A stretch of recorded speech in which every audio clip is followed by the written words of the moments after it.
Formula साथ में बता देता हूँ। आपको क्या पता करना है? मोल फ्रैक्शन पता करना है। किसका मोल फ्रैक्शन पता करना है? KI का, ठीक है ना। पोटेशियम आयोडाइड का पता करना है। और पोटेशियम आयोडाइड का कितना वेट परसेंटेज दे रखा है? 20%। कितना दे रखा है? 20%, ठीक है। अच्छा, सवाल को करने के दो मेथड्स हैं। पहला मेथड तो ये कि आप डेंसिटी को ध्यान में रख के चलो, और दूसरा मेथड ये कि आप डेंसिटी को ना ध्यान में रखो। दोनों केसेस में आपका आंसर सॉल्व हो। अब दोनों केसेस में आंसर आपका सेम आ जाएगा। देखिए कैसे सॉल्व करेंगे। अब मुझे बताइए मोल फ्रैक्शन का क्या फॉर्मूला है। जब कभी भी इन चीजों पे सवाल आया, आपको सबसे पहले क्या करना है? सबसे पहले आपको फॉर्मूला लिख देना कि जो चीज फाइंड आउट करने को पूछ रखी है उसका क्या फॉर्मूला रहेगा। अब उसके बाद देखिए कि क्या क्या चीज आपके पास रिक्वायर्ड है, क्या क्या चीज आपको लगनी है, और क्वेश्चन में क्या क्या गिवन है और क्या क्या नहीं है, तो फाइंड आउट कर लीजिए, फॉर्मूला में पुट कर लीजिए, सवाल बन जाएगा। बताइए मोल फ्रैक्शन आपको निकालना है KI का। So what is the formula of mole fraction? Mole fraction of KI will be equal to number of moles of KI upon total number of moles of solution, upon total number of moles of solution. So chi KI will be equal to n of KI अपॉन n of KI plus n of, बताइए साथ में किसके मोल लिख दूं मैं? जल्दी बताना। मैंने लिख दिया मोल fraction of KI is equal two moles of KI upon total moles. Total mole लिखने में टोटल में क्या आएगा? Solute plus. अच्छा बताइए सॉल्वेंट क्या है? ना भी गिवन होता तो अंडरस्टूड था, क्या होता? जब सॉल्वेंट ना गिवन हो तो व्हाट, बट अभी तो एक्वस दे रखा है, सो n of H2O, ठीक है। ये फॉर्मूला रहेगा मोल फ्रैक्शन को कैलकुलेट करने का। अब बताइए मोल फ्रैक्शन को जो कैलकुलेट करना है इसमें मोल लगेगा, तो हम क्या कर लेते हैं? मोल कैलकुलेट कर लेते हैं। बताइए मोल पोटेशियम आयोडाइड के किसके बराबर? The formula to calculate number of moles will be given mass upon, ठीक है जी, given mass upon molar mass. मुझे बता दो KI का गिवन मास कितना है? सवाल पढ़ो दोबारा से और देखो KI का गिवन मास कितना है?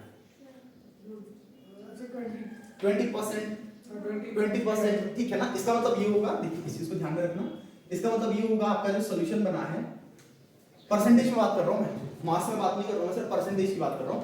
ये सॉल्यूशन में आपका 20% सॉल्यूट है, 20% सॉल्यूट है, और जो सॉल्वेंट आपका बचा वो कितना होगा? 80%, 80% सॉल्वेंट है। सो 80% आ गया सॉल्वेंट, ठीक है ना।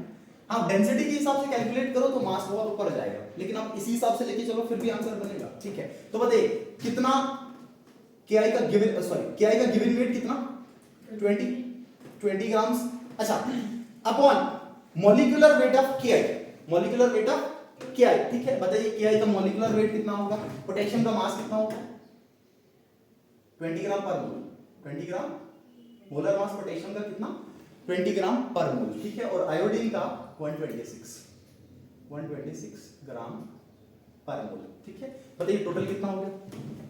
टोटल कर लीजिए, total molecular mass potassium iodide का कितना होगा? 140, इसका 40 होगा, मैंने गलत लिख दिया। पोटेशियम का एटॉमिक मास कितना है? 40, 640। पोटेशियम का एटॉमिक नंबर 40 इसका मास हो जाएगा, तो कितना आएगा? ओके 166। इसको यहीं पर रख लेता हूं। बताइए मोल्स ऑफ वाटर कितना आएगा? वाटर के मोल्स, अच्छा वाटर का कितना मास? 80 ग्राम, ठीक है जी, 80 अपॉन वाटर का मॉलिक्यूलर मास 80, वाटर का मॉलिक्यूलर मास 80, H2O हाइड्रोजन का 2 ऑक्सीजन का 16 हो गया 18, ठीक है।